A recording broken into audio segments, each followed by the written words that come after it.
Do you accept the charge that you are the true culprit behind the serial disappearances case?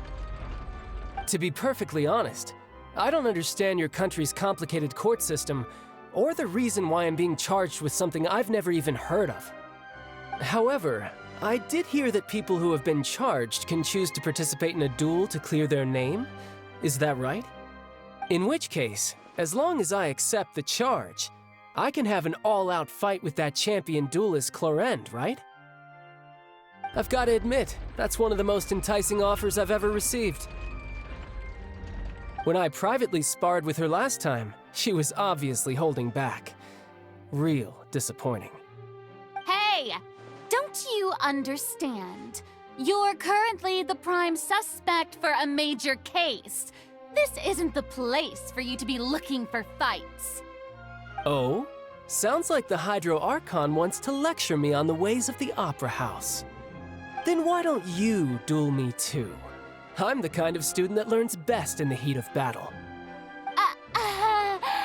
No. That's not what I meant. Alas, it would appear that communication with the defendant is going poorly, and we have made very little progress. In that case, let me explain everything from the very beginning again. The goal of this trial is to determine the culprit behind the serial disappearances case. That case had nothing to do with him. You've got the wrong man. Huh? What's going on? Why is she interjecting again? I told you it couldn't be one of the Fatui Harbingers. Miss Navia, this is the second time you've interrupted the court proceedings. I only tolerated your behavior last time because you were able to provide the court with a key eyewitness. But that was an exception rather than standard court protocol. I can very well charge you with contempt of court for your interjections. Oh, please. Did you ever think I had any respect for this place's pointless theatrics? We can put that discussion aside for now. I'm not here to argue with you. I'm here to charge the true culprit behind the serial disappearances case. And if my charges prove true, then Tartaglia here will be proven innocent by default, correct? Oh, a young lady has charged in and offered to clear my name. How fascinating. Well, I'd gotten half bored to death by all these rules and procedures anyway, so I'll take you up on that offer. So, Your Honor, is there nothing else for me to do now? You may take a seat for now in the audience, but that doesn't mean the suspicions against you have been lifted. Now then, Miss Navia, who is the person you would like to charge instead? That person is...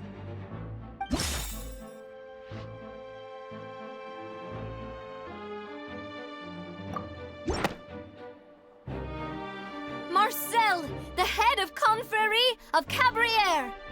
Huh? What confrérie? Never heard of them in my life. I've heard of them, but weren't they Spina di Rosula's sister organization? Oh, is this going to be a friends to enemies type situation? Please let me remind you, Miss Navia, that charging someone is an incredibly serious matter. Committing to the charge also means taking on the legal responsibilities associated with it.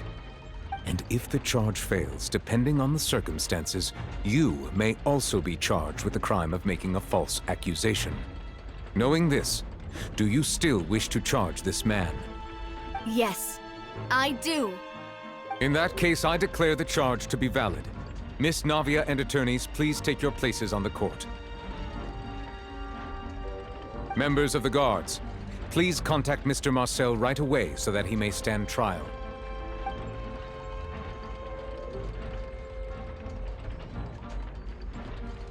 Mr. Marcel, you will not require an attorney.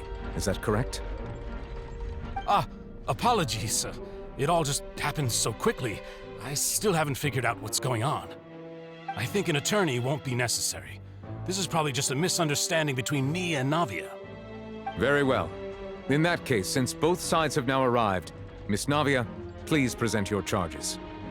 I would like to take everyone back to 3 years ago, to the case of Callus the Unfaithful. Only through elucidating what really happened in that case can we connect all the dots for the serial disappearances case. Navia, do you really think that I was the one who killed your father?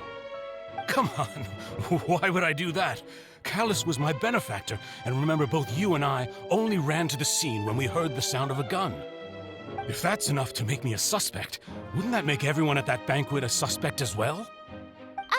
I think there's no point in getting into the specifics right now. The audience doesn't even have the big picture yet. Even I'm struggling to remember some details of that case. Exactly correct, Your Honor. I must refresh everyone's memory about that case before I can explain my charge and reasoning. I see. In which case, I will recount the findings about that case as originally recorded by Maison Gardiennage.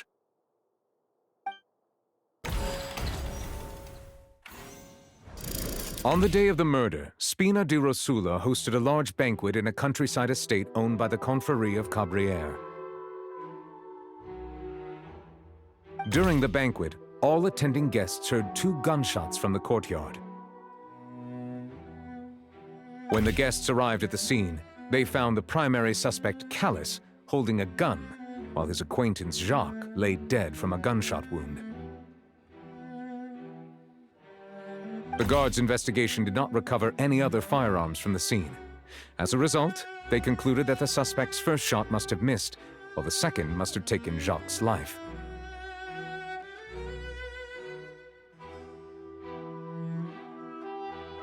The suspect did not dispute this conclusion, and also declined to defend himself in court. Instead, he chose to prove his innocence through a duel.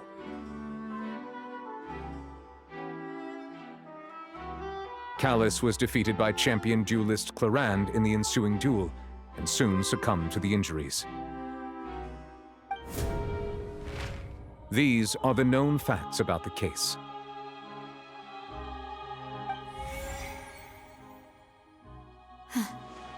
The one with the motive to kill was Jacques, not my father. And even so, Jacques still had no reason to pull the trigger. In truth, the third person shot Jacques first, and was shot in turn by my father when my father seized the gun from him. After that, the true culprit turned the third person into water, erasing all traces of him from the scene. Thank you for the summary, Your Honor. Of course, the guard's conclusion appeared quite sensible to us at the time. However, we should revisit the case now that we've gained new information about the abilities of water from the primordial sea.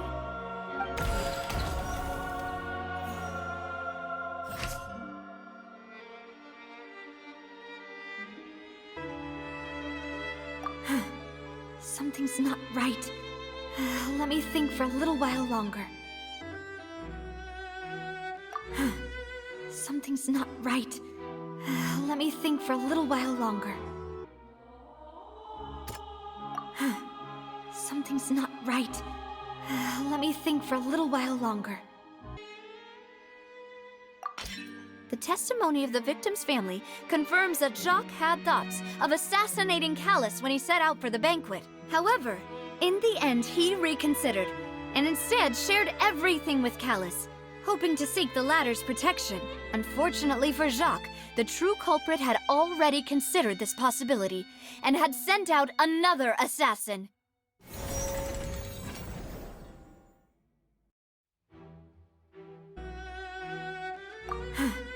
Something's not right. Let me think for a little while longer. A pile of clothing was found at the scene. The guards once believed they were used by Jacques as a costume to disguise himself. But now, it is clear that the clothes were proof that there was a third person at the scene, and that they were turned into water after committing the murder. Since it was raining that day, the culprit was confident that they could use the rain to wash away all traces of their dissolved accomplice.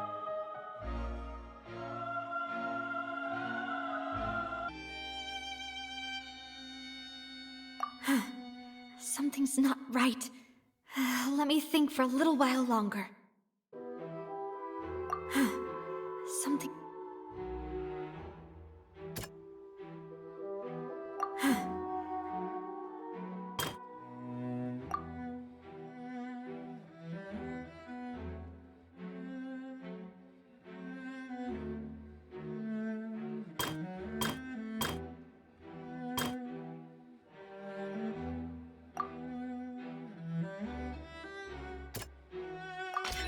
This assassin first shot Jacques, then turned to shoot Callus, only for Callus to wrestle the gun from him and kill him instead. Realizing this, the true culprit caused the hired assassin to dissolve into water, leading everyone to believe Callus was responsible for Jacques' murder. This is the true version of events.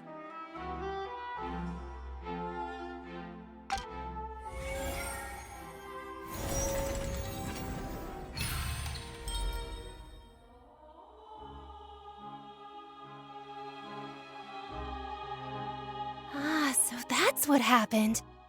Wait, you're telling me something as dangerous as water from the primordial sea has been used for all these years? What a great theory. It also explains Callus's and Jacques' respective motives. I guess they didn't shoot each other after all. Mr. Marcel, you are the one being charged with the crime. You should provide a rebuttal if you wish to prove your innocence. But I think I agree with everything Navia just said. In fact, there was nothing in her speech that directly implicated me. Then, may I ask some questions? In my opinion, we primarily need to determine two things. One, do you have the evidence to back up your claims? I'm afraid not. At least not at this very moment. Boo! If you don't have any evidence, you should just go home. I may not have the evidence with me, but I know where I could go to collect it. If we look up the deserted clothes against a record of people who went missing around the same time, we should be able to find a match. Considering the serial disappearances case, the guards probably kept careful records of all missing persons from around that time, regardless of age or gender. That makes sense to me. Monsieur Neuvillette, I would consider this to be a reasonable investigative direction. Why do I feel like Farina's acting a little differently today? Maybe she's scared of embarrassing herself again? Alternatively, she's become more diligent after charging an innocent citizen in the last trial. My second question has to do with the ensuing duel. If the truth is indeed as you described, then why didn't Mr. Callus explain himself in court? If he had testified that a person had been dissolved, he could have at least mounted a defense. I've thought about this too, and the answer is actually pretty simple. He felt there were things that were more important to him. The dissolving power of water from the primordial sea is an important secret for the true culprit of the serial disappearances case. My father could have exposed it for all to see, but he chose to take it to the grave. At that time, Spina di Rosula was in dire straits, and his reputation had already been shattered. He had no guarantee that going forward with the truth would allow the culprit to be brought to justice. What was certain, however, was that it would paint a gigantic target on my back. Boss once told me that Demoiselle had already been selected as the next target of the serial disappearances case. What? If the secret had gotten out, the culprit would have fought an all-out war with Espina right there and then. I wouldn't have been the only one in danger. All of us would have stood to lose our lives. Of course, the guards might eventually figure out the truth of the matter and determine that we were in the right. But what good would that do? How can a hollow verdict protect anyone? Had this opera house ever given my father any kind of confidence in its brand of justice, Spina di Rosula would have had no reason to exist. But by staying silent, we retain the ability to deter our opponents and continue the stalemate. I was able to become Spina di Rosula's president, which made me harder to target, as well as giving me more time to grow and learn. And once I have figured out the truth and stepped up to the challenge, I will do what this opera house cannot and restore my father's truth and honor back to him. So, you mean to say, your father intended to die in the duelist's ring? That's right. Do you have any proof? Of course. All you need is to ask his opponent, Clorinde. I don't need your apology, your guilt, or your support from the shadows.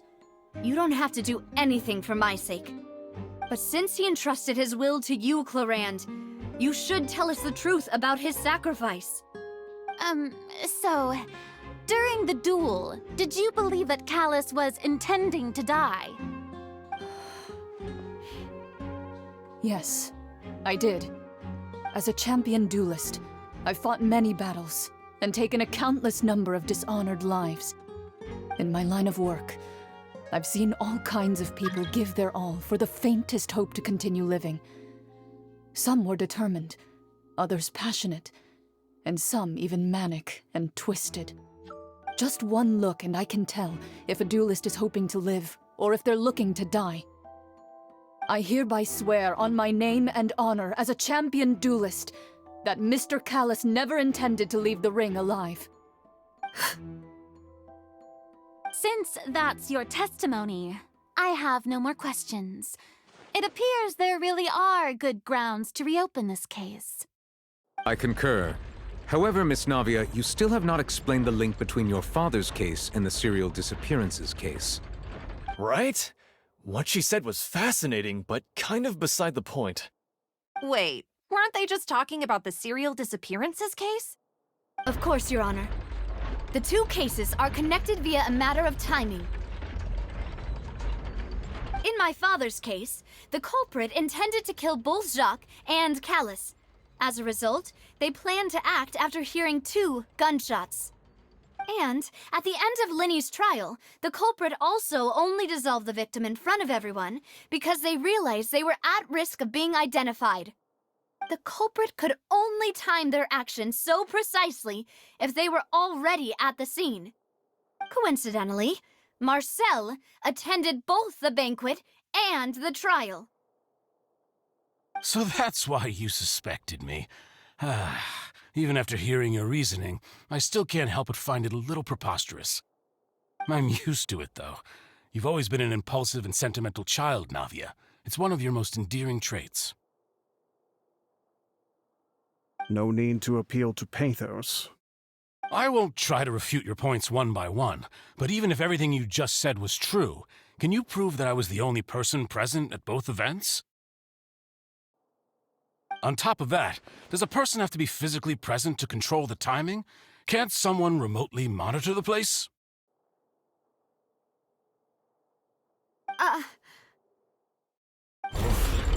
Know what she can say to that. I know that even with that, you might still think you can reduce the list of suspects with some further investigations until I'm the only one left on the list. Alas, who won't feel at least a little hurt by an accusation of murder from a girl you see as your own daughter? But if I were to dismiss this completely, you'd also think I'm not being considerate of your feelings. Ah well, let Uncle Marcel teach you another lesson. Do you know what the biggest flaw in your reasoning is? I suppose you're gonna tell me anyways. It's timing again. I'm a businessman by trade. From that standpoint, there's no reason for me to kidnap young women. It's a high-risk action with nothing to gain. In addition, I left my home in Snezhnaya when I was young to come to Poisson and work in some trade. My business only thrived when I received Callus's patronage. But the disappearances began before I ever stepped foot in Fontaine. I do apologize, Demoiselle. This was my mistake. No, it's not your fault. I'm sure he had come prepared. Is there anything else you'd like to say? Would you like to check the date of my first business license against the first known case of the serial disappearances? You can also take a look at my border entry records, or ask my friends and family when I left Snezhnaya for the first time. Could those records and testimonies do something to appease the unspeakable anguish in your heart? Seems like she got the wrong guy. At this rate, Navia will be convicted for falsely accusing him. I think you've done a superb job of dissecting your father's feelings as he neared the end of his life. But aren't you going against all of his wishes and expectations right now? He wished for you to become more rational, collected, and conscientious, instead of dwelling only on your own feelings. Once you've learned to be more considerate of others' feelings, and to stop rushing headlong into things, you'd have met most of his expectations. This isn't just about me, and it never has been. The biggest difference between me and the rest of the victims is that I still have the ability to search for the truth, while that same agency has long been taken from them. The people whose families were destroyed by synth abuse, the people who lost their loved ones to the serial disappearances, and the people who suffered tragic ends due to their sense of justice. Many people's images are flashing before my eyes. And whose image do you see, Marcel? Is it a man named Vacher? Huh. Oh, so you do know that name. I'm merely surprised you'd suddenly say the name of someone I've never even heard of. I was waiting for you to say that.